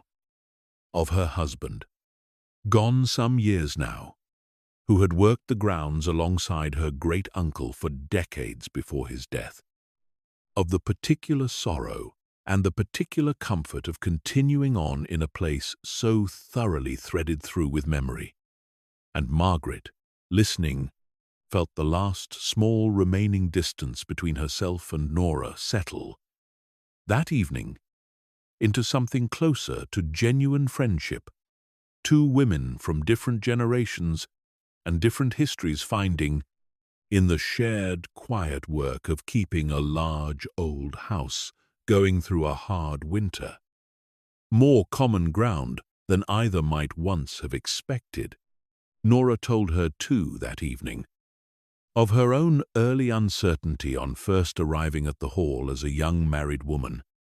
newly come to the district and knowing no one, how she had felt. In those first months, a good deal of the same tentative unfamiliarity she recognized now in Margaret's own bearing, and how that unfamiliarity had softened across her own first year into exactly the settled belonging Margaret herself was only now beginning to properly trust. It comforted Margaret more than she quite expected, hearing this, to learn that even Nora,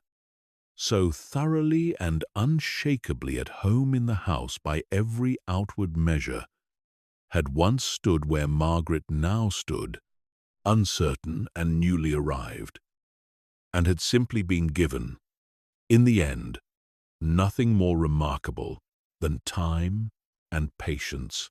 and a willingness to keep showing up. The snow held for the better part of a week before a slow thaw set in, and in that week Margaret found herself falling ever more completely into the rhythm the house seemed to want from her. Mornings in the kitchen,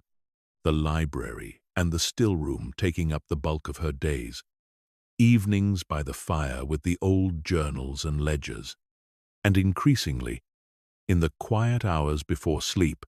a growing sense that the questions she had arrived with, uncertain and untested, about whether she belonged here, whether she could properly meet the house's long-accumulated expectations,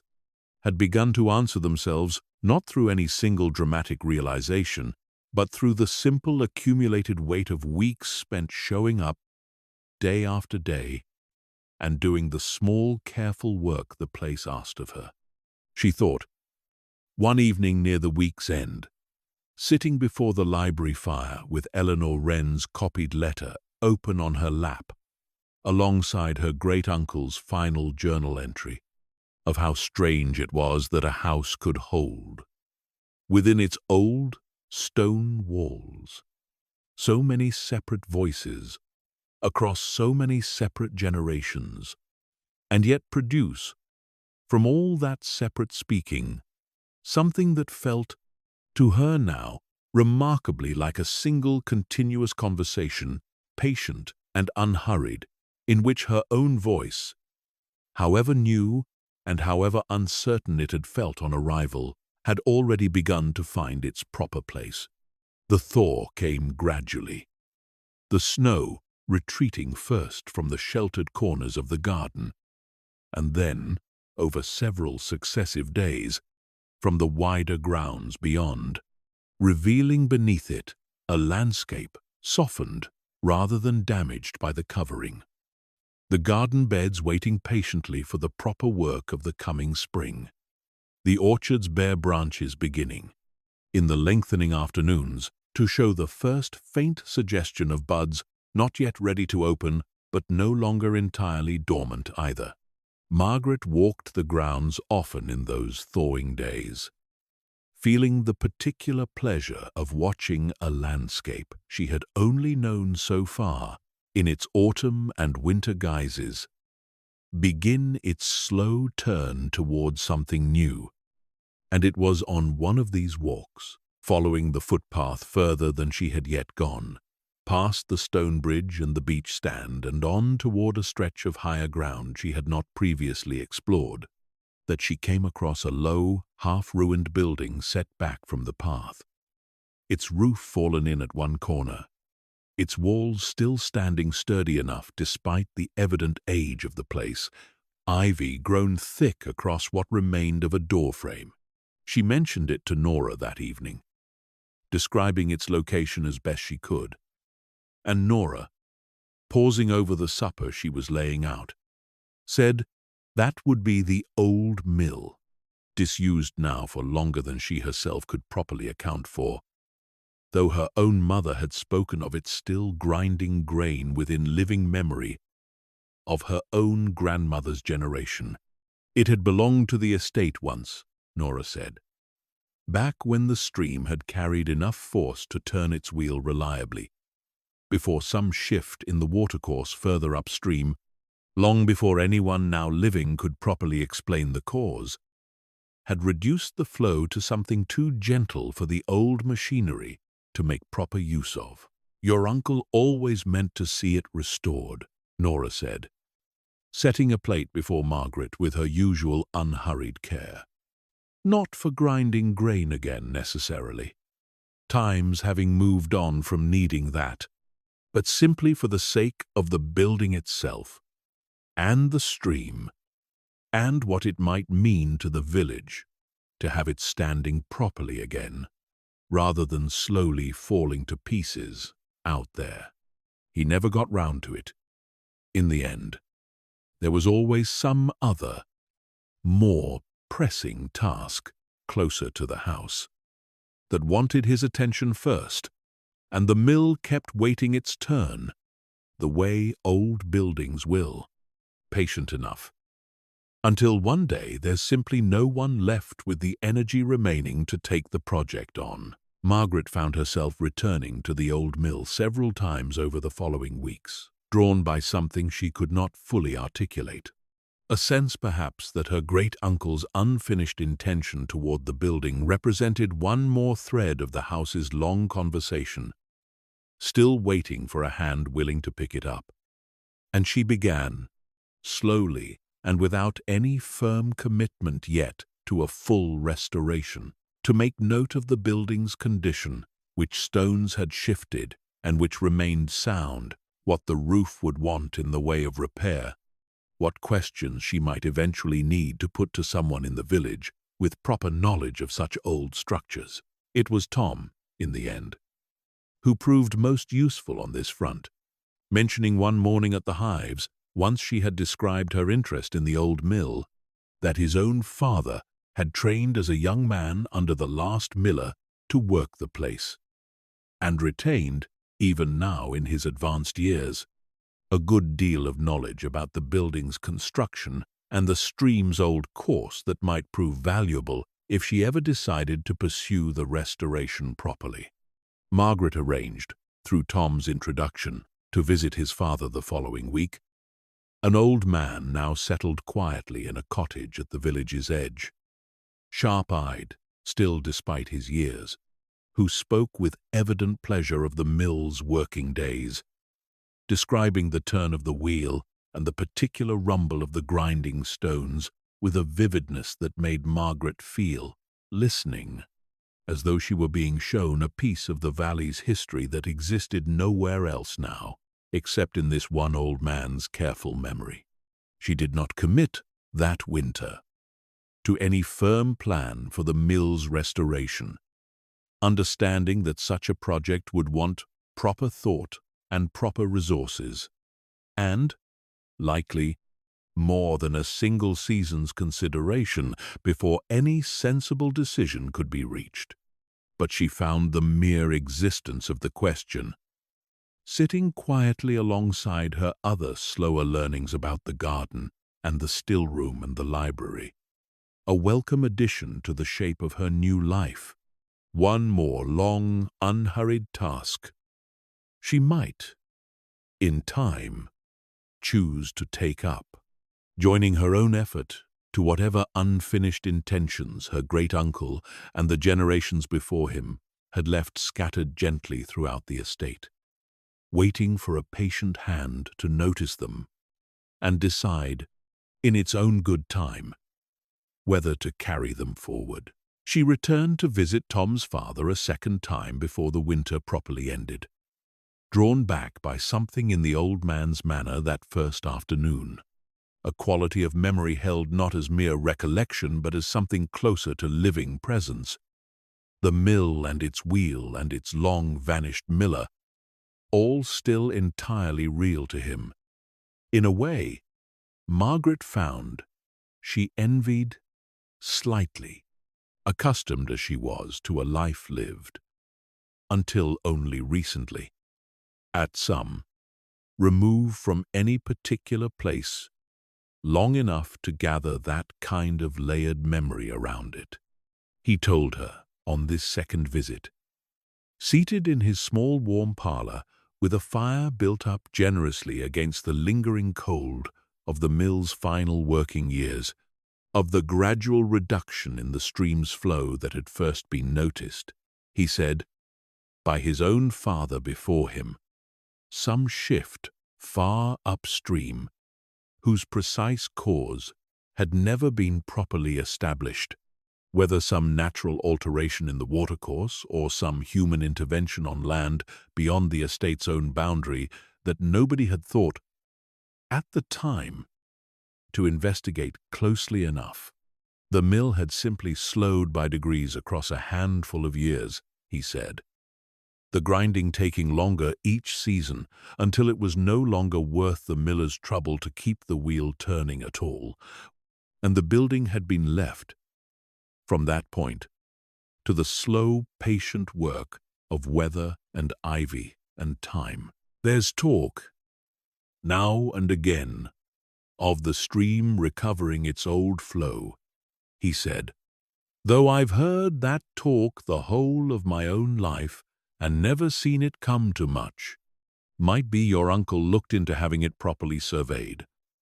At some point, whether the flow could be coaxed back with a bit of proper engineering, though if he did, I never heard the outcome of it. You might find some record of it in his papers, if you've a mind to look. He was thorough, your uncle, about setting down anything he'd properly looked into, even things that came to nothing in the end. Margaret did, in fact, find such a record some weeks later. A short section in one of the more recent journals describing a visit from a surveyor. Engaged, the entry noted, to assess whether the stream's flow might be restored with some modest work upstream, and reporting the surveyor's judgment that it was possible, though it would want more money and more disruption to neighboring land than her great-uncle had, in the end, felt was properly justified for a building he used, by his own admission in the same entry, for nothing more pressing than the pleasure of seeing it stand. He had let the matter rest there, the entry concluded, though not, he added, without a certain private hope that some future hand, less burdened perhaps by the particular demands of his own remaining years, might one day find reason enough to take the project up properly. Margaret read that entry several times over, feeling once again the now familiar sensation of being addressed, however obliquely,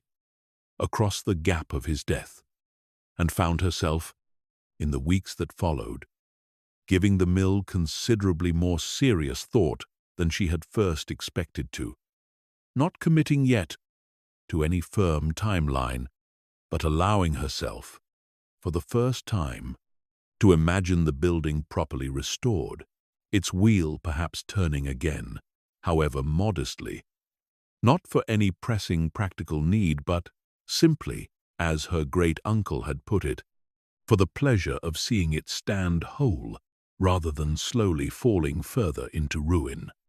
It felt turning the possibility over in her mind on her walks along the footpath, like exactly the kind of long, unhurried task. The house itself seemed to specialize in offering her another thread in the same patient conversation, waiting only for a hand willing to pick it up at last. A hard storm blew through toward the tail end of that same winter, arriving without much warning, on an afternoon that had begun mild enough, the wind rising through the course of a few hours from a gentle stir among the bare orchard branches into something considerably fiercer, rattling the tall library windows in their old frames, and sending Nora hurrying about the house to check that every door and shutter had been properly secured before the worst of it arrived. Margaret spent that evening in the kitchen with Nora rather than alone in the library. The two of them keeping the range well fed against the cold that found its way in through even the smallest gaps, listening to the wind buffet the old house from every side, and to the particular deep groan old timber makes when tested by weather, it has, nonetheless, withstood a great many times before.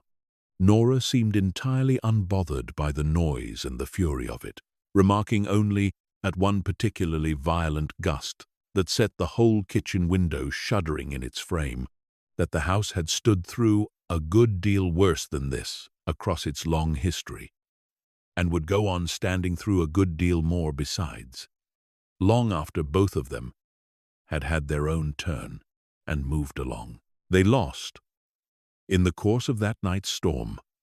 a large limb from one of the old orchard trees, discovered the following morning lying across one of the garden beds, its wood splintered pale and raw where it had torn free, and Tom came by within the day to help clear it away, remarking as he worked that the tree itself, an old pear tree that had clearly stood in that spot for a very great many years, would likely recover well enough from the loss, old trees being generally hardier than they looked, provided the wound was properly tended and the tree given time enough to heal around it. Margaret watched him work with the same close attention she had brought to the hives, asking questions about the tree's age and history that Tom answered as best he could, though he admitted a good deal of the orchard's precise history had been recorded, if anywhere, only in her great-uncle's own journals. And, she resolved, working alongside him that morning to clear the fallen limb, to go looking that same evening for whatever entries might tell her more about when this particular tree had been planted, and by whose hand, and what fruit it had given across whatever span of years it had already stood in that same quiet corner of the garden. She found the entry that evening, after some searching through journals from a good many years back, a brief note recording the planting of a small orchard of new trees to replace an older generation grown past its best-bearing years, the note naming, among the varieties chosen, the particular pear that Margaret now understood to be the very tree that had lost its limb in the storm. Planted, the entry noted with evident satisfaction, from a grafted cutting taken from a still older tree that had itself stood in the orchard since before even her great-uncle's own earliest memory of the place. A lineage of trees stretching back, cutting to cutting, graft to graft, further than any single human generation could properly claim as its own unbroken span. She sat with that discovery for a long while, feeling the same quiet wonder she had felt encountering Eleanor Wren's letter. The sense of the whole estate, house and garden and orchard alike, existing as a kind of living archive in which nothing was ever entirely new and nothing entirely lost. Each generation's careful additions building upon what had come before rather than replacing it. The storm-damaged pear tree itself no exception. Its own damaged limb simply one more small event to be recorded, in its turn, in whatever journal Margaret herself might eventually keep of these coming years, for whichever future hand might someday come looking, as she had, for the story behind some small feature of the garden that had, by then, grown as old and as settled as everything else she had inherited. The days lengthened further as the last weeks of winter gave way properly to the first stirrings of spring, snowdrops appearing first along the shaded border beneath the garden wall, then crocuses in a scatter of purple and gold across the unmown grass beyond the orchard. And Margaret found her days filling increasingly with the first proper tasks of the growing season. Seed catalogues spread across the kitchen table in the evenings as she and Nora planned together which beds would want which crops. The still room aired out properly for the first time since autumn and its shelves rearranged to make room for the coming season's fresh preserving. The hives, checked now with growing frequency, as Tom watched for the first proper signs of the colonies waking fully into their spring activity, beginning to show the busy, purposeful hum of bees, venturing out again, in search of the earliest blossom. She thought, watching the garden stir slowly back to life around her, of how completely her sense of the passing year had changed since her arrival, how she had come, in the space of a single winter, to measure time not by the ordinary markers of her old city life, but by these same slow rhythms her great-uncle and Eleanor Wren, and all the generations between them had measured it by. The turning of the garden, the waking of the hives, the small accumulating record of storms weathered and trees tended and recipes learned, one careful season folding into the next, in an unbroken chain that she now understood herself to be, however new and however uncertain she had felt on arrival, a genuine and settled part of. She made, that same week, her first attempt at a preserve entirely of her own devising, rather than following an existing recipe exactly as written, a small batch of syrup made from the first rhubarb the garden had given, flavored with a little of the previous autumn's honey rather than the plain sugar the older recipes generally called for, and brought the result to Nora one afternoon with a nervousness that surprised her slightly, given how far she had come already in her confidence about the stillroom's ordinary work. Nora tasted it slowly, with the careful consideration she brought to everything, and pronounced it, after a long, thoughtful pause, genuinely good, different from anything either of them had made before, but good in its own right, worth recording properly in the old tin box of recipes for whoever came looking in seasons yet to come. Margaret wrote the recipe out that same evening in her own careful hand, adding it to the great untidy sheaf of notes that had accumulated across so many generations before her, and felt, setting it down among the older entries in their varied fading inks, a particular quiet pride unlike anything she could recall from her years in the city, the pride, not of having achieved something impressive by any outside measure, but of having added, however modestly, one genuine new thread to a fabric that had been patiently woven, one hand at a time, across a span of years, far longer than her own life could ever properly encompass. Word of her growing involvement in the life of the estate seemed to travel, as such things do in a small community, faster than she had quite anticipated, and it was Nora who mentioned,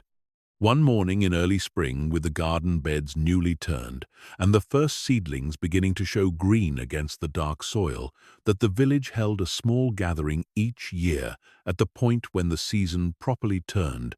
Nothing grand, Nora said, just a modest fete held on the green before the church,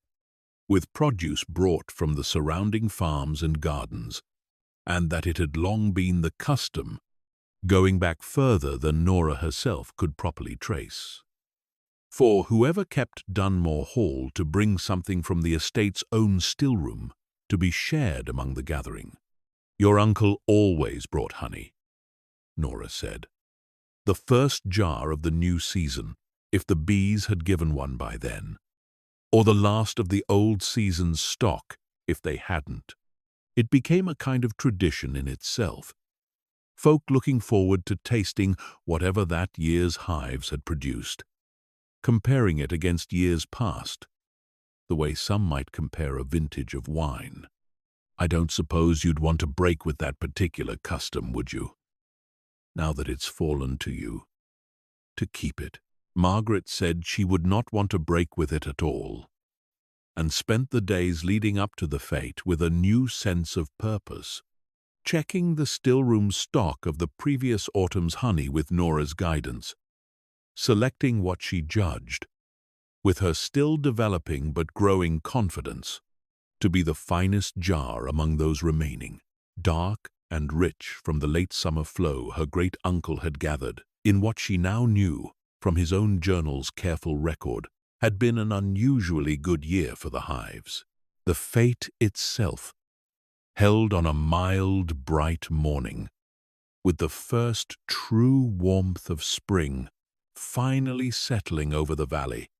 proved to be exactly the unassuming, warmly familiar gathering Nora had described. Trestle tables set out across the green loaded with produce and preserves from every farm and garden within walking distance. Children weaving between the stalls with the particular, unrestrained energy of a community occasion. The vicar moving among his parishioners with quiet, unhurried greetings. And at the center of it all, a general easy warmth that Margaret, standing at the estate's own table with her single carefully chosen jar of honey set out among the village's wider offerings, found herself sinking into with a completeness that would have seemed, only a season before, entirely unimaginable to her. She was greeted, over the course of that morning, by nearly everyone she had met on her earlier visits, and by a good many she had not, each greeting carrying some small trace of the same warm curiosity she had encountered on her very first walk into the village, though tempered now, she noticed, by a growing familiarity, less the curiosity due a stranger, and more the easy, comfortable regard extended to someone who had, over the course of a single quiet winter, become properly known. The baker asked after her progress with the still-room's recipes with genuine interest rather than polite formality. The blacksmith's wife pressed a small jar of her own preserved damsons into Margaret's hands, saying only that she'd heard Margaret was learning the old crafts properly and thought she might like to try a version made by another hand entirely, for comparison's sake. Tom's elderly father, brought along by his son in a chair set carefully in the shade of the old yew that stood at the green's edge, told her at some length about the mill's working days again, seeming to take a particular pleasure in having so attentive and genuinely interested a listener. It was toward the close of that morning, as the trestle tables were beginning to be cleared and the gathering to thin toward its natural end, that the vicar approached her directly, his manner as gentle and unhurried as it had been at their first meeting, and remarked, without any particular weight behind the words, that it did the village considerable good to see the hall's custom of attending the fete continued, that such small continuities mattered more than people often realized in holding a community's sense of itself together across the passing years, and that he, for one, was glad to see the tradition had found, in her, a hand willing to keep carrying it forward. Margaret walked back along the footpath that afternoon with Nora at her side, the day's warmth still lingering pleasantly in the air, the first blossom showing faintly on some of the earlier hedgerow trees, and found herself turning the vicar's words over in her mind with the same quiet attention she had given Tom's earlier observations about patience and genuine care,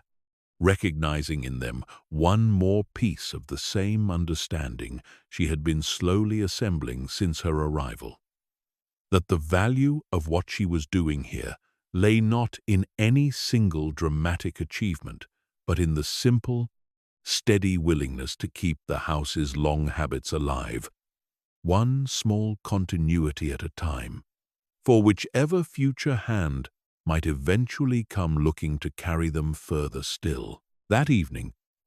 back at the hall with the fate's warmth still settled comfortably in her, she returned once more to the library and found herself drawn, this time,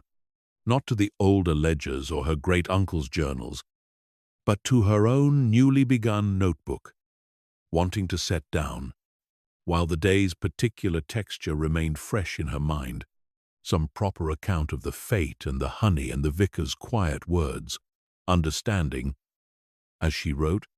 that this was precisely the kind of entry that would someday sit alongside all the others on that same shelf. One more small voice added to the house's long, unbroken conversation. And finding, in the simple act of writing it down, a settled contentment that felt, by now, less like a discovery still being made and more like a truth she had, gradually, and without any single decisive moment, come to fully inhabit. She found herself thinking, one evening not long after, with a settled certainty that surprised her by how little drama accompanied it, that she had no wish at all to return to the life she had left behind in the city, that whatever remained for her to learn about the garden's fuller cycles, or the still room's wider repertoire of recipes, or the library's still unread shelves, she wanted to meet all of it here, in this house, at this same unhurried pace, for as long a stretch of years as she might be given. She wrote, one quiet evening, in that same settled spirit, her own first entry in a fresh notebook she had bought on one of her trips into the village, not a replacement for her great-uncle's journals, which she intended to keep exactly as he had left them, but a new volume entirely, begun in her own hand, to sit alongside the long line of those that had come before it on the library shelf. She wrote of the letter arriving, of the drive out from the city, of Nora's steady kindness and Tom's quiet, patient teaching, of the hives and the still room and the village's warm, unhurried welcome, and ended the entry, without quite planning to, in words that echoed, she noticed only after setting them down, both her great-uncle's final journal entry and Eleanor Wren's old letter to her departing daughter, a plain, unshowy hope that she would go on finding, season after season, the same use in this house and this garden that so many hands before her own had found, and that she would never let either one go quiet. For as long as it remained hers to tend, she closed the notebook and set it on the shelf beside the others. Her great-uncle's long line of matching spines, now joined by one new volume in a different, unfamiliar hand, that would, she understood, itself grow familiar in time, the way everything in this house seemed eventually to grow familiar, given only patience and steady attention and a willingness to keep at it. Outside the tall library windows, the last of the snow was gone from the garden beds, and somewhere out past the orchard wall, though she could not yet see it from where she sat, she knew the hives were stirring gently back into their first cautious activity of the turning year. The whole slow, careful cycle beginning again exactly as it had for as long as anyone at Dunmore Hall could properly remember, and would, she thought, banking the fire and rising at last to make her way up to bed, continue on in just the same unhurried fashion for a good long while yet to come. She closed the notebook and set it on the shelf beside the others. Her great-uncle's long line of matching spines, now joined by one new volume, in a different, unfamiliar hand, that would, she understood, itself grow familiar in time, the way everything in this house seemed eventually to grow familiar, given only patience and steady attention and a willingness to keep at it. Outside the tall library windows, the last of the snow was gone from the garden beds, and somewhere out past the orchard wall, though she could not yet see it from where she sat, she knew the hives were stirring gently back into their first cautious activity of the turning year, the whole slow, careful cycle beginning again exactly as it had for as long as anyone at Dunmore Hall could properly remember. And would, she thought, banking the fire and rising at last to make her way up to bed, continue on in just the same unhurried fashion for a good, long while yet to come. She paused on her way up the wide curving staircase before the portrait of Eleanor Wren that she had noticed on that very first afternoon, the dark green dress, the dog resting its head against her hand, the half-turned face gazing out at whatever the painter had asked her to look toward all those generations past, and found herself regarding the old portrait now with none of the faint, uncertain recognition she had felt on arrival, but with something closer to simple, companionable familiarity, the way one regards a friend long known rather than a stranger's likeness glimpsed for the first time. She thought of the letter folded so carefully into the old ledger, the same plain hope expressed across so wide a gap of years, and found herself standing there on the darkened staircase with a single candle in hand, offering the portrait something like a silent acknowledgement, one keeper of the house to another,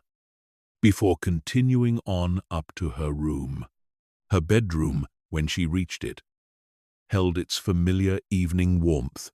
the fire Nora had laid earlier, already catching. Well, the two ranges of windows at the corner giving back. On one side, the last pale trace of daylight over the front avenue, and on the other, the deep hushed darkness settling over the walled garden and the orchard beyond it. She undressed slowly, in no particular hurry, feeling the same unhurried ease that had come by now to characterize nearly every hour of her days here, and thought, settling at last beneath the covers, with the fire burning low and steady in the grate, of the whole long year that lay ahead of her, spring giving way in its turn to summer, the garden filling out toward its fullest bearing, the hives building toward whatever the season's flow might bring, the still-room shelves gradually replenished with a new year's careful preserving, and beyond that year, further still, whatever seasons might follow it, each one, she understood now, with a settled certainty that asked nothing further of proving itself, hers to meet with the same patient attention she had learned, across this first quiet winter, to bring to everything the house and the garden, and the long line of hands before her had entrusted, so gently and so completely,